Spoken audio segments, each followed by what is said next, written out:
programa Checkmate está de volta. Continuamos conversando com a educadora Priscila Griner.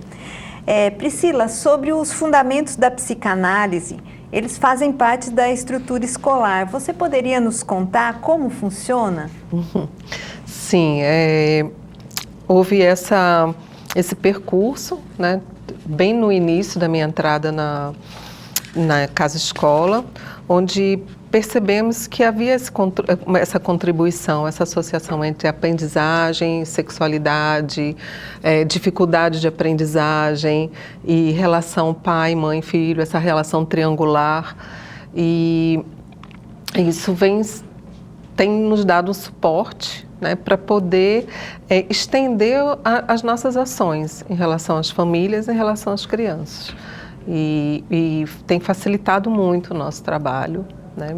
Na verdade, um educador, ele tem que ter esse olhar de abrir caminhos, abrir possibilidades, né? E não ter a certeza, o certo ou errado, né? E isso faz com que a gente dê oportunidades. Antigamente, uma criança que tivesse muita dificuldade, não conseguisse aprender, era aconselhado, pelo menos no meu tempo, né, de estudar em casa, ou vai para a escola, passou, pagou, alguma coisa assim nesse sentido, né? E hoje em dia, a escola, ela não tem que fortalecer o fracasso escolar. Justamente o fracasso da criança, né, que aí vira um fracasso escolar. Mas retirar esse estigma de fracasso e mostrar que ela tem a possibilidade de aprender. E é uma mobilização, não depende somente da escola, é uma mobilização da família também. Isso que abre, né, amplia as possibilidades de atuação. Vamos para mais uma pergunta dos estudantes. A Clécida Fernandes, do jornalismo, é quem faz a próxima pergunta. Oi, Priscila, tudo bem? A missão da escola está pautada na aquisição e produção de conhecimento e cultura. Como esta missão é levada pela escola, pela casa-escola? Sim, nós não percebemos a criança somente um cérebro que tem que decorar, saber, memorizar, passar na prova, saber responder às atividades, né? O sujeito, a gente chama de sujeito, porque acreditamos que existe muito mais, né, a oferecer, e o sujeito ele está atravessado pela cultura também, não só pelas informações, pelo conhecimento, nós somos sujeitos de cultura. E existem várias manifestações culturais lá na casa-escola e elas não têm menos importância, né, da informação, do científico, que o nosso compromisso também é com o conhecimento científico. Então, existe, assim como o carnaval, assim como as festas juninas, assim como o nosso Nordeste, o cordel e a culinária. Os nossos artistas da terra são muito valorizados e nós temos uma tradição de colocar a cada divisória da agenda um artista da terra. Então nós já fazemos esse trabalho há 20 anos, multiplicando vezes 12.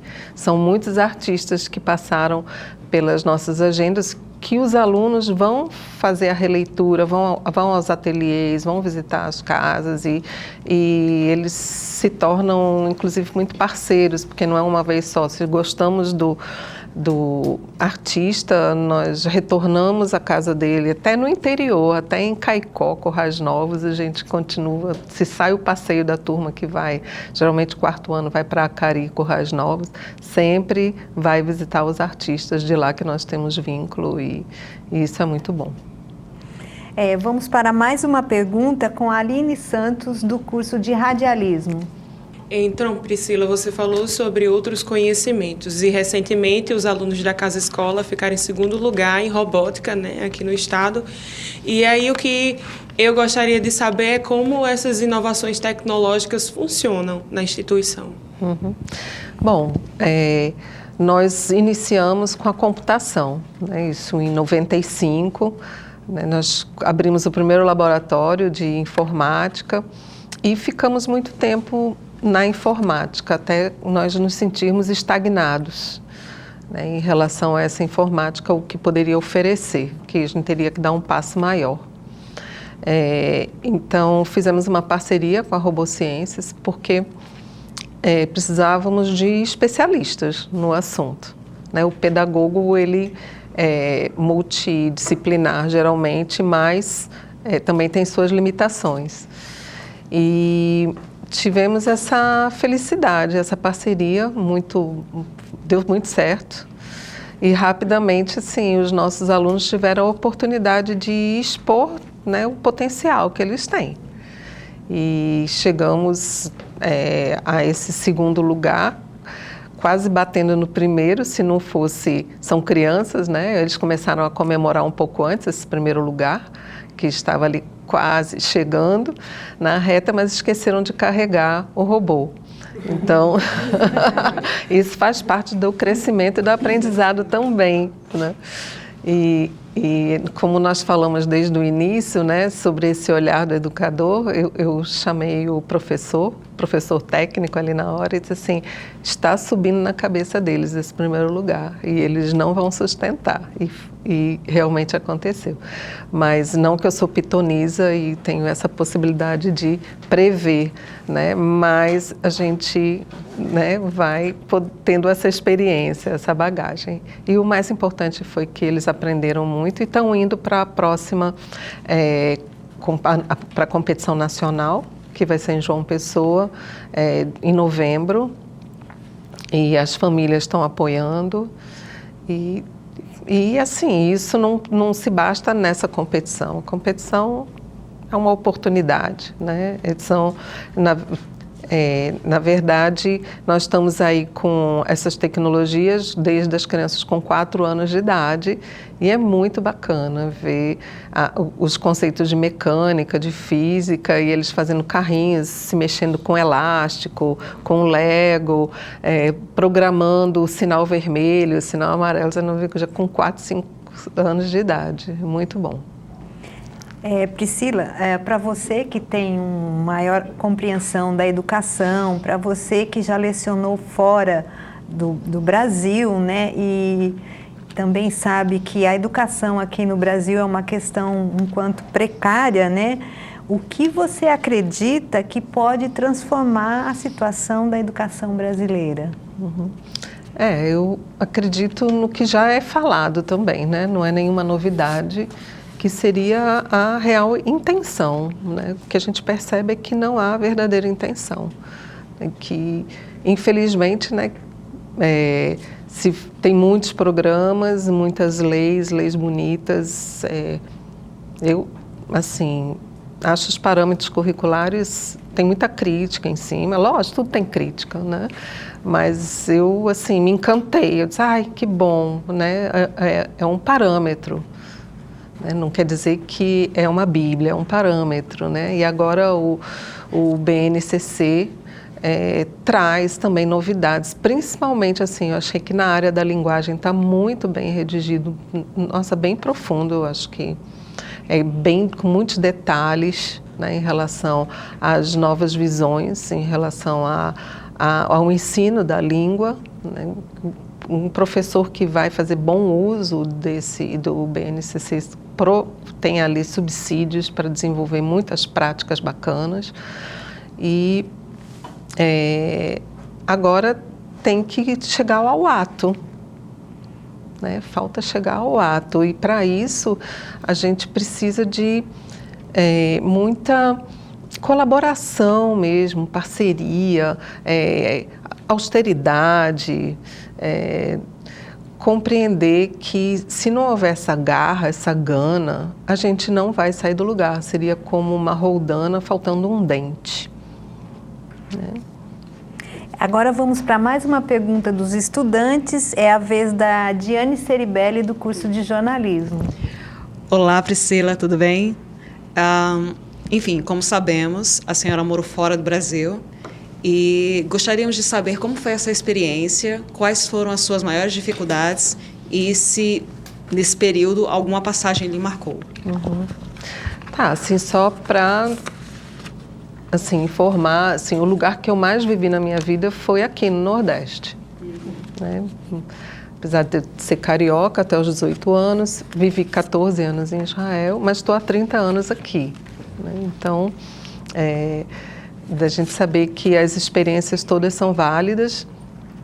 Agora, a experiência em Israel foi muito intensa, né? Assim, pelas diferenças, pela imersão na cultura e na língua. A minha maior dificuldade foi a língua, apesar de eu ter aprendido muito bem.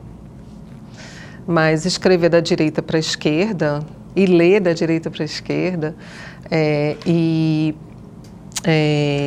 já chegar no nível universitário, né, nessa língua, que você não tem essa bagagem, foi bastante difícil, mas foi assim, algo que teve superação o tempo todo. Então eu tive que realmente abrir mão do português, parar de falar português e me dedicar a essa língua.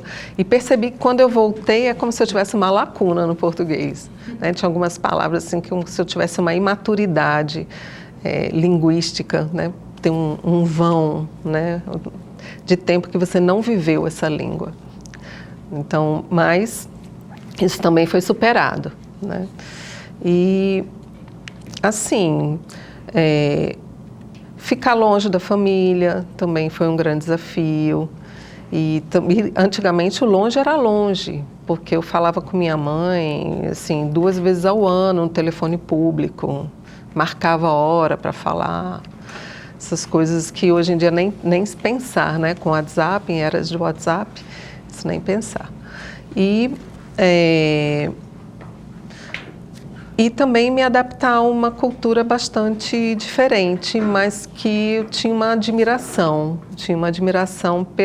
justamente pela solidariedade existente, assim, uma maturidade maior para a resolução de problemas e uma forma mais verdadeira, mais ética. Assim, uma das coisas que eu tive que aprender era não furar fila, porque eu sempre fui assim meio pequenininha e me botavam na frente. Então eu aprendi sempre a estar na frente da fila, era tão natural para mim estar na frente. Me lembro quando eu fui fazer o passaporte para viajar, me puseram na frente, porque eu era uma menina sozinha, 18 anos, e eu era miúda, e eu não tive que enfrentar a fila. Nem para tirar a identidade eu tive que enfrentar a fila, mas existia a fila. E, assim, até pelo meu biotipo, né? E isso, assim, eram uns privilégios naturais que eu recebia, talvez pela minha cor, né? Essas coisas que a gente sabe que no Brasil acaba sendo um privilégio tácito, né? Mas eu achava que era sorte. E quando cheguei lá, a primeira fila que eu fui furar, eu tomei um chega para lá, né? E pronto, e aprendi rapidinho, né? Que eu tenho essa possibilidade de aprender. Algumas vezes, né, saí chateada, né? Uma sociedade assim mais ríspida, mais dura, até pela sua história, né? E o jeitinho, ele é muito mais difícil de encontrar. Então, algumas vezes eu tive que chorar. Resolve em algumas situações, outras não. E, enfim, mas era muito encantador, muitas oportunidades. Assim, eu estudava educação física de 8 da manhã às 4 da tarde. Eu terminava o dia, era um bagaço, mas eu estava bem, né? Entre atividades práticas e metodologia e filosofia. E assim, eu tinha que continuar estudando a língua hebraica e tinha que estudar inglês. Era um rojão enorme, mas era assim, você não podia dizer assim que tem ali um professor que não está a fim de ensinar, ou tem ali um professor que a gente sabe que está para se aposentar. Não existia isso, né? Que a gente sabe que a gente aqui e ali encontra, né? Faz parte do nosso universo. Então, assim, e a vida no kibbutz também, né? Eu acho que tem ali essa solidariedade que eu pude encontrar, a simplicidade e uma garantia de que a gente tem saúde, a gente tem educação, a gente tem alimentação, coisas que a gente não precisava se preocupar, né? E, enfim, eu tive uma experiência muito boa e feliz no kibbutz. Posso dizer, em Israel, posso dizer mais no kibbutz, porque eu vivi lá dentro mais, né? Priscila, como que a educação, né, pode ou deve, né, incentivar o senso crítico do estudante? Você acha importante que o aluno tenha essa visão crítica do mundo hoje em dia? Eu acho que se não tiver, você não está educando, né? Você tem que ensinar para ele ter essa visão, essa percepção, saber que o mundo ele é contado por visões, né? Quem cria o mundo somos nós humanos, né? As nossas versões, as nossas histórias, e temos as nossas diferenças e as nossas diversidades, e elas precisam ser percebidas, né? São pontos de vista que existem. Então, se vamos ensinar história, vamos ensinar pontos de vista, né? Como a história foi contada, e não uma única verdade. Promover situações de que os alunos possam ter uma significação coletiva, né, de textos, de discursos, de falas e de entender as entrelinhas. Eu acho que aí a gente está fazendo a diferença, né? E o que você acha dessa tese, né, que tem circulado na mídia e até em algumas questões políticas sobre a escola sem partido, né, sobre esse tema, né, que tem como educadora, né, qual que é a sua visão sobre a escola sem partido? Eu acho que tem que diferenciar aqui entre política e partido. Eu acho que todo momento que nós temos na vida da gente são atitudes políticas. A gente faz escolhas. Se eu vou levantar aquele papel que está no chão ou não, né? Estou no supermercado, a batata caiu, rolou.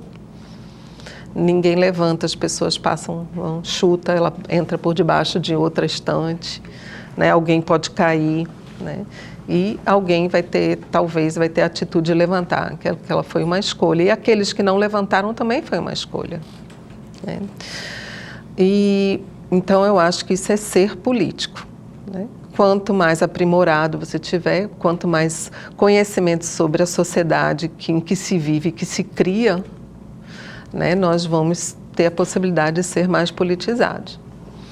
Agora, partido, eu acho que não necessariamente tem que entrar dentro da escola. Mas você criar um ser político que saiba fazer escolhas, sabe ter discernimento para o que vai escolher e que ele se torne responsável por aquilo que escolhe. Isso sim. Nós vamos agora para mais um intervalo. Checkmate volta já.